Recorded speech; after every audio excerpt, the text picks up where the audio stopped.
안녕하십니까. 대학미래연구소의 이재진입니다. 이번에 가지고 온 주제는 컨설턴트도 입시기관도 모르는 2월의 전략이라는 주제를 가지고 왔습니다. 정시 원서 접수가 다 끝났죠. 그리고 합격자 발표가 마감이 되는 2월 18일까지 우리가 딱히 할 게 없어요. 그래서 우리가 이제 가나 다군 3개의 대학을 지원을 했죠. 그러면은 합격자 발표 전까지 미리 어떤 대학이 좀 좋은지 여러 가지 지표를 통해서 고민하는 시간이 좀 필요할 것 같습니다. 그래서 제가 대학 알림이라는 사이트가 있어요. 대학 알림이라는 사이트에서 몇 개의 키워드를 검색하시면 엑셀 자료를 다운받을 수 있습니다. 이 자료를 가지고 설명을 드릴게요. 우선은 취업률, 불경기다 보니까 취업에 대해서 되게 민감하시잖아요. 취업률에 대해서 우선 의견을 드릴까 합니다. 대학 알림이에서 졸업생의 취업 현황이라고 검색하시게 되면 대학별로 학과별로 자료가 뜹니다. 전년도 졸업생의 1년 졸업 시점에서 1년치까지 취업 현황이 나와 있어요. 제가 3개 대학을 가지고 왔고요. 저 3개 대학은 보통 통상적으로 취업률이 높은 대학이지라고 인식하고 있는 대학입니다.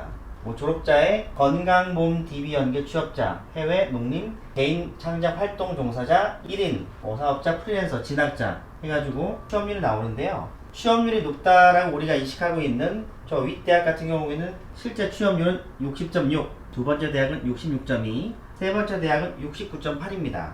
이게 높은지 낮은지는 전국대학 취업률과 비교하면 되는데요. 전국대학교의 평균 취업률은 57.4%입니다. 그러니까 맨 위의 대학은 취업률이 높다라고 보기는 어렵죠. 세 번째 대학은 취업률이 좋다라고 볼 수 있습니다. 그리고 이 취업자를 보실 때 예체능에 많은 대학들 같은 경우는 개인 창작 활동 종사자와 1인 창업자 그리고 프리랜서가 좀 많으니까요. 요걸 좀 잘 보시고 결정하시면 되겠습니다. 두 번째는 기숙사 수용률인데요. 이것은 기숙사를 못 가서가 문제가 아니라 이 지표를 잘 보시게 되면 학생들이 선호하는, 그리고 그게 선호도가 보통 배치표에 반영되고 있으니까요. 요걸 가지고 이 대학이 좀 더 좋은 대학이다 라고 볼 수 있을 것 같아요.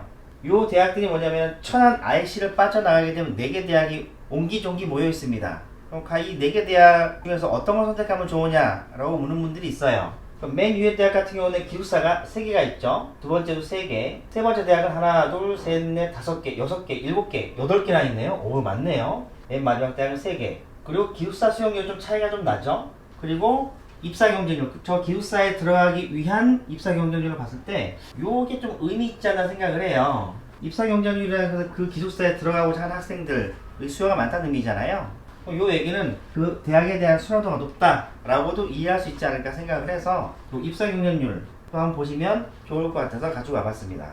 그리고 학생 1인당 교육비인데요. 푸른색 창 엑스퍼트에서 어떤 학생이 이런 질문을 했습니다. 자기가 수시에서 A대학과 B대학 붙었는데 어디가 더 발전 가능성이 있을까요? 라는 질문을 했어요. 제가 그래서 대학 알림이에서 학생 1인당 교육비 자료를 좀 찾아서 설명을 해줬습니다. 1인당 교육비가 높다는 뜻은 그 학교에서 재정 상태가 좀 상대적으로 건전하고 학생들한테 관심이 많다는 의미니까 이것이 곧 그 대학의 발전 가능성을 의미할 수 있지 않겠느냐 라는 관점으로 얘기를 해줬거든요. 그래서 선호도가 비슷한 4개 대학의 1인당 교육비를 가지고 와봤습니다. 전국 평균은 대략 1,500만원 정도 되고요. 서울대는 무려 4,500만원입니다.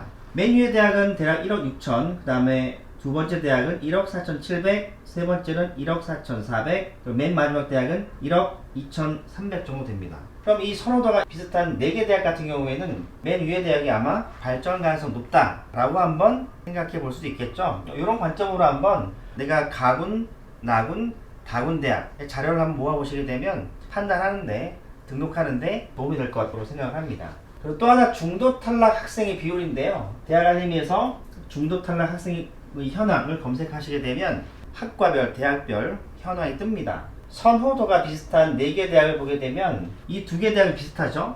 그러니까 이 지표만 봤을 때는 이 대학, 이 대학 두 개 썼을 때 가군의 이 대학, 나군의 이 대학 썼을 때 비슷해요. 어느 대학을 등록해도 관계없다. 이 지표만 봤을 때는 그렇고요. 맨 위의 대학이 중도 탈락 학생 비율이 높죠. 잘 보시면 학사 경우가 좀 많아요. 이건 제 개인적인 경험이긴 한데요. 학생들이 이 다음에 소개해드릴 재수나 반수를 할 때 2학기 휴학이 안 되는 대학의 경우에는 보통 어떻게 하냐면 1학기 올 펑크를 내고 학사경고를 먹고 2학기 때 자퇴를 한 다음에 다시 재입학을 합니다. 그럼 학사경고가 많다. 이 뜻은 아마 학생들이 그 대학을 좀 걸고 반수하는 학생이 많지 않을까, 뭐 그런 생각을 해볼 수도 있겠죠. 단순하게 뭐 중도 탈락 학생 비율이 높아서 그 학교에 대한 불만족이 높다, 뭐 이렇게 해석하는 것보다는 뭐 이런 학생도 있으니까 굳이 나쁘게 볼 이유만은 없을 것 같아요. 그래서 중도 탈락 학생 비율을 볼 때 학사 경험까지 보시게 되면 이 대학은 분위기가 어떻겠구나 라고 생각할 수도 있겠죠. 이 부분까지 고려해서 판단하시면 도움이 될 것 같습니다.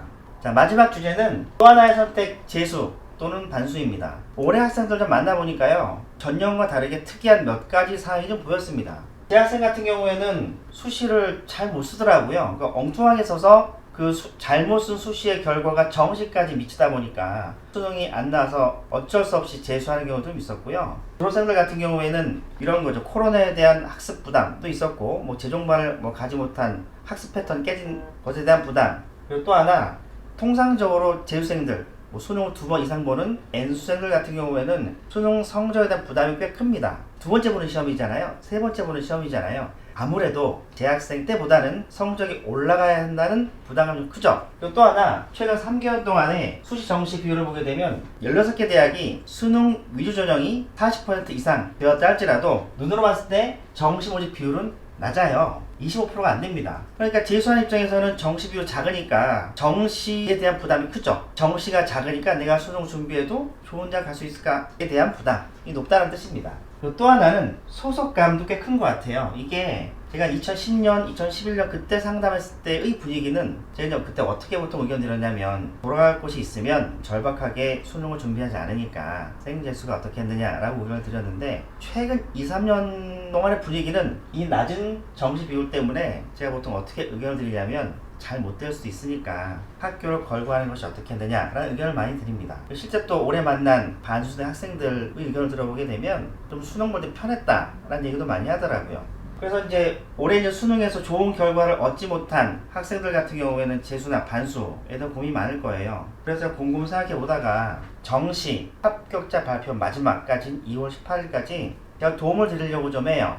어떤 의미냐면, 저를 찾아오셔서 앞으로 재수에 대한 전략, 반수에 대한 전략, 수시를 어떻게 쓸 것인가, 큰 그림을 제가 그려드릴 거예요. 학생이 갖고 있는 여러 상황을 고려해서 수시는 이렇게 했으면 좋겠다, 정시는 이런 전략을 갖고 있으면 좋겠다. 그리고 또 하나, 제가 아주 러프하긴 하지만 수능에 대해서 의견도 드릴 수 있을 것 같거든요. 이게 입시상담을 한 10몇 년 해보니까 대충 학생들의 수준만 보여도 이 학생이 어떤 습관과 패턴을 가지고 공부했는지, 어떤 부분이 비는지 알 수가 있고, 또 그 부분에 대해서 의견을 드릴 수 있을 것 같아서 남은 한 310 며칠 정도 남았죠? 그래서 그 학생들이 좋은 입시 결과, 한 300일 뒤에 좋은 입시 결과를 얻기 위한 전략에 대해서 의견을 드리려고 합니다. 초록색 창에서 대학미래연구소를 검색해 보시게 되면 연구소로 연락할 수 있으니까요. 관심 있는 분들은 많이 신청해 주시게 되면 일일이 만나서 의견을 드리도록 하겠습니다. 마치도록 하겠습니다. 감사합니다.